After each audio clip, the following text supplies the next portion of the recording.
لکھا ہے۔ لوح عربی زبان کا لفظ ہے جس کا معنی ہے تختی، اور جیسا کہ آپ جانتے ہیں کہ پرانے زمانے میں جب کاغذ دستیاب نہیں تھا تو لوگ تختیوں پر ہی لکھا کرتے تھے، اور خط و کتابت ان تختیوں پر ہی کیا جاتا تھا۔ اس لیے تختی وہ چیز ہوا کرتی تھی جس پر لکھائی کی جاتی تھی، اور محفوظ کا مطلب ہے جس کی حفاظت کی جائے، لہذا لوح محفوظ کا مطلب ہوا وہ تختی جس کی حفاظت کی جائے۔ اور لوح محفوظ وہ تختی ہے جس کے اندر تمام مخلوق کی تقدیریں لکھی ہوئی ہیں۔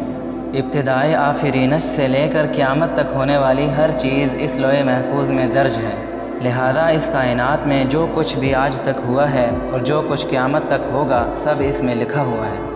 اور یہ لوح محفوظ تمام مخلوقات کی دسترس سے بالاتر ہے، کوئی بھی انسان یا شیطان اس تک نہیں پہنچ سکتا۔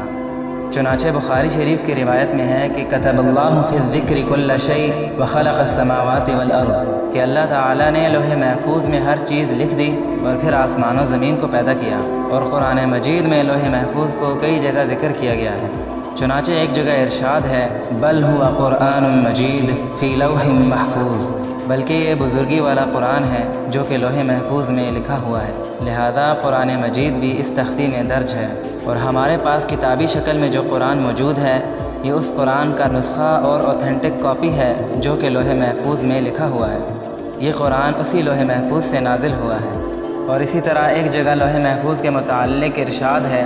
انہ لقرآن کریم فی کتاب مکنون لا یمسہ الا المطہرون، کہ بے شک یہ قرآن عزت والا ہے، کتاب مکنون یعنی لوح محفوظ میں موجود ہے، اور اسے پاکیزہ فرشتے ہی چھو سکتے ہیں، کوئی انسان یا جن اس تک رسائی حاصل نہیں کر سکتا۔ اور ایک جگہ ارشاد ہے وَكُلَّ شَيْءٍ أَحْصَيْنَاهُ فِي إِمَامٍ مُبِينٍ، اور ہم نے ہر چیز امام مبین یعنی لوح محفوظ میں شمار کر رکھی ہے، یعنی ہر چیز اس جہان میں واقع ہونے سے پہلے ہی لوح محفوظ میں لکھی ہوئی ہے۔ اسی طرح لوح محفوظ کو ایک جگہ یوں بیان کیا گیا ہے وَكُلُّ صَغِيرٍ وَكَبِيرٍ مُسْتَطَرٍ، اور مخلوق کا ہر چھوٹا بڑا عمل لکھا ہوا ہے، یعنی اس دنیا میں وقوع پذیر ہونے والا ہر چھوٹا بڑا عمل اس لوح محفوظ میں درج ہے۔ چنانچہ ایک جگہ ارشاد ہے وَعِندَهُ أُمُّ الْكِتَابِ، کہ ام الکتاب یعنی لوح محفوظ اللہ کے پاس ہے، اور کائنات میں ہونے والا کوئی بھی واقعہ یا چیز ایسی نہیں جو اس لوح محفوظ میں درج نہ ہو۔ تمام آسمانی کتابیں نازل ہونے سے پہلے اس لوح محفوظ میں لکھی ہوئی تھی، اور پھر اسی لوح محفوظ سے نبیوں پر نازل کی گئی۔ چنانچہ قرآن مجید کا معاملہ بھی ایسا ہی ہے، یہ بھی نازل ہونے سے پہلے لوح محفوظ میں لکھا ہوا تھا۔ چنانچہ ارشاد باری تعالی ہے وَإِنَّهُ فِي أُمِّ الْكِتَابِ لَدَيْنَا لَعَلِيٌّ حَكِيمٌ، اور بے شک یہ قرآن ہمارے پاس لوح محفوظ میں ہے، اور پھر اسے لوح محفوظ سے آسمان دنیا یعنی پہلے آسمان پر نازل کیا گیا۔ چنانچہ ارشاد باری تعالی ہے اِنَّا أَنزَلْنَاهُ فِي لَيْلَةِ الْقَدْرِ، کہ ہم نے اس قرآن کو شب قدر میں لوح محفوظ سے آسمان دنیا پر نازل کیا۔ لوح محفوظ سے آسمان دنیا پہ یہ قرآن ایک ہی رات میں نازل کیا گیا، اور پھر آپ صلی اللہ علیہ وسلم کے سینے پر 23 سال کے عرصے میں نازل ہوا۔ چنانچہ ابن عباس رضی اللہ تعالی عنہما فرماتے ہیں کہ قرآن مجید لوح محفوظ سے آسمان دنیا پر لیلۃ القدر کی ایک ہی رات میں نازل کیا گیا، اور یہ ستاروں کی جگہوں پر تھا۔ پھر اللہ تعالی نے اسے تھوڑا تھوڑا کر کے اپنے رسول صلی اللہ علیہ وسلم پر نازل کیا۔ لوح محفوظ سفید موتیوں سے بنی ہوئی ہے، اور اس کے صفحات یعنی پیجز سرخ یاقوت کے ہیں۔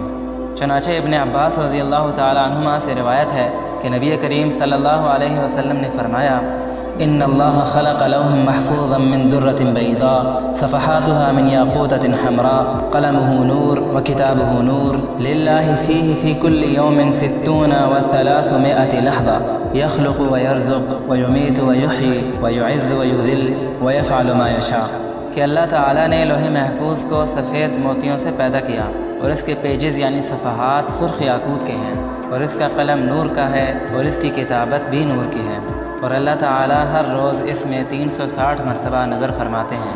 چنانچہ کسی کو پیدا کرتے ہیں، کسی کو رزق دیتے ہیں، کسی کو زندگی دیتے ہیں اور کسی کو موت، کسی کو عزت کے شرف سے نوازتے ہیں اور کسی کو ذلت کی پستی میں ڈال دیتے ہیں۔ وَيَفْعَلُ مَا يَشَاءُ، اور جو چاہتے ہیں کرتے ہیں۔ اسی طرح ایک روایت میں ہے کہ لوح محفوظ کی لمبائی آسمان و زمین کے برابر ہے، اور اس کی چوڑائی مشرق اور مغرب کے برابر۔ یہ عرش کے دائیں جانب ہے اور عرش کے ساتھ بندھی ہوئی ہے، اور اس کی اصل ایک فرشتے کی گود میں ہے۔ ابن عباس رضی اللہ تعالی عنہما فرماتے ہیں کہ لوح محفوظ کے سینے پر بطور ٹائٹل یہ الفاظ لکھے ہوئے ہیں: لا الہ الا اللہ وحدہ دینہ الاسلام ومحمد عبدہ ورسولہ فمن آمن باللہ وصدق بوعدہ واتبع رسلہ ادخلہ اللہ الجنہ، کہ اللہ کے سوا کوئی عبادت کے لائق نہیں، اس کا دین اسلام ہے اور محمد صلی اللہ علیہ وسلم اس کے بندے اور رسول ہیں، لہذا جو بھی اللہ پر ایمان لائے گا اور اس کے وعدوں کو سچا جانے گا اور اس کے رسولوں کی اتباع کرے گا، اللہ تعالیٰ اس کو جنت میں داخل کر دے گا۔ امید ہے کہ اس ویڈیو سے آپ کے علم میں کچھ نہ کچھ اضافہ ضرور ہوا ہوگا۔